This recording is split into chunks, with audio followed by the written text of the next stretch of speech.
We are actually standing here at the scene of our latest homicide in the area of 207th Street and 53A Avenue.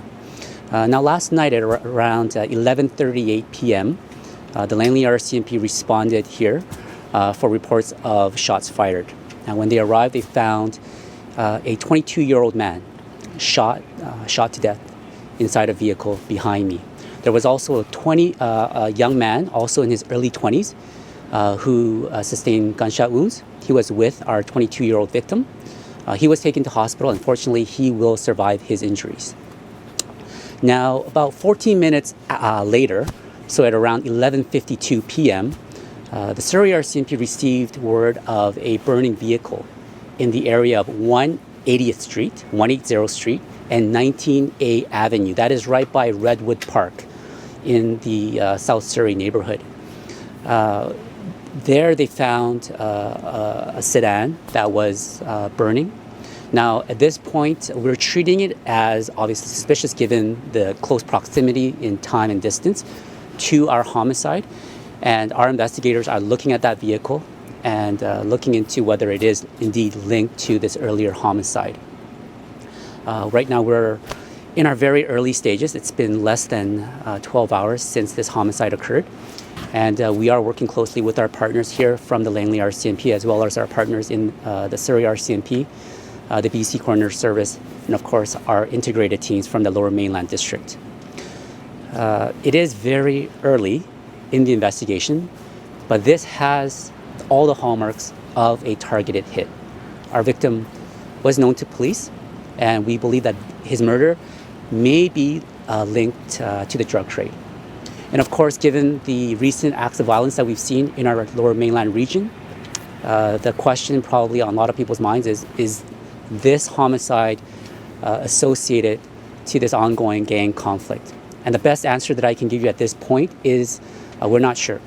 There isn't anything glaringly obvious when we look at the police records of our victim that points to him being linked to the ongoing gang conflict. We are looking into it, and hopefully we'll have some more updates on that later. But right now it's too early. We're still looking into things. But at this point, given how early it is in the investigation, we are going to make that appeal that the same appeal that we make every single time. Of course, we need witnesses to come forward, but we also need video evidence. Now, that can look like video surveillance footage from the residents. So if you are a resident and you haven't spoken to IHIT or the Langley RCMP about the video surveillance in your home, and you live in this area, we urge you to please contact us or the Langley RCMP right away. If you were in this area and you, for whatever reason, had cell phone video footage that you were recording last night, we need that as well. And of course, dash cam video. If you were a driver driving through this area, 53A Avenue and 207th Street in Langley, and you were perhaps here or in the site of the burned vehicle by Redwood Park at 180th Street and 19A Avenue, we need your dashcam video. It is so important. So please reach out to us. That's all I have for this morning. If you have any questions, I can take them at this time. Was the second person in the vehicle that survived, was he also shot? Yes. Yeah. He sustained gunshot wounds. But fortunately for him, he is expected to survive his injuries. His friend, associate, wasn't so lucky. Is he able to speak with your investigators, the surviving victim? At some point he will, and we'll want to speak with him, obviously. Yeah. But at this time, we're going to give him some time to recover from his injuries, obviously. Is he known to use alcohol? I'm not certain too far. I haven't looked too far into his history, but this is indeed this was targeted.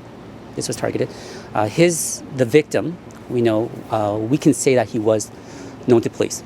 We're comfortable saying that given what we know of his history. Do you know the make and model of the burned vehicle in South Surrey? Just know from the photographs that I seen this morning, some are on social media as well. It appears to be a Dodge SUV truck, perhaps, but it appears to be a dark vehicle. Does that appear to be the same one that was seen leaving the area here? That's what we're trying to determine. So we need witnesses, we need dash cam video, we need anybody who saw anything suspicious, heard anything suspicious, and so we need to make that link. Yeah, but really, given the close proximity in time and the distance, we're talking 14 minutes, and we're talking maybe 7-8 kilometers.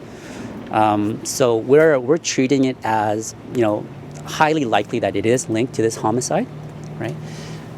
So we're going to be looking into that vehicle and trying to get as much evidence we can. There was also some reports of some shots fired in Abbotsford around 11. Is that connected to this in any way? Not that I know of, no. Can you give us any more information on the condition of the person who survived? The only information that I have is that he did sustain gunshot wounds. He was with our victim in the vehicle that you see behind me. But really exactly what they were doing, why they were here in this area is obviously an important question that we have to answer. Sorry, to answer your question, Michelle, yes, he is expected to survive. He did take gunshot wounds to his body, but he's expected to live. More than one? I don't have that Serious information. condition or critical condition? You're not certain. The information that I have is he sustained non-life-threatening injuries. Yeah, so he will live, fortunately. Do you have the tally of how many shootings there's been since the end of December till now? How many of them gang-related and how many of them fatal? Within IHIT's jurisdiction, we have that information. I can get that for you. Yeah, I don't have that straight off the top of my head. We've seen this video that shows, multiple gunshots coming to this neighborhood, seeing, apartments, there's a school just down the street here. What's your message to people that call this neighborhood and the street home, seeing all these evidence markers and this vehicle covered in a tent here this morning? Yeah. Our message is we're concerned, just like you are, the residents here. But know this, we're going to do everything we can to find out who did this. And the Langley RCMP, I know they're not here, but they are taking this very seriously. They take any shootings and homicides, obviously, in their community very seriously, and we're working together on this.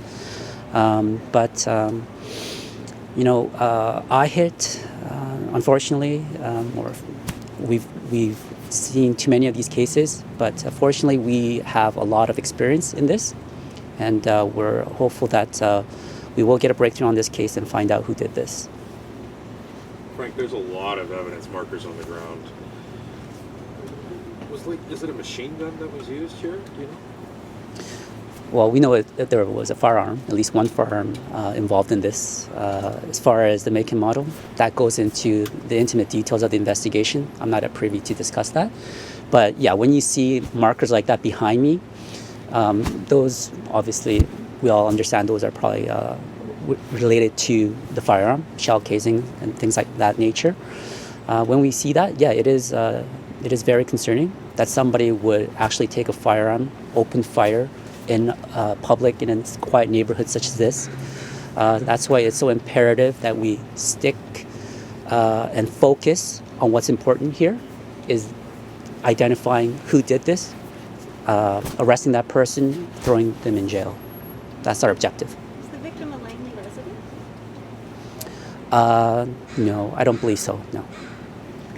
We've seen quite an escalation in gun violence in the last and a half or so. I'm just wondering, are you concerned that and I know you don't know for certain yet if this is linked to the other things, but are you concerned that we could see more gun violence because we keep seeing these shootings in the last bit? Yeah.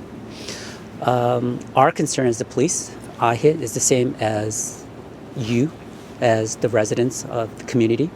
Yeah, anytime there is a shooting in a neighborhood, even if there's one, that's one too many.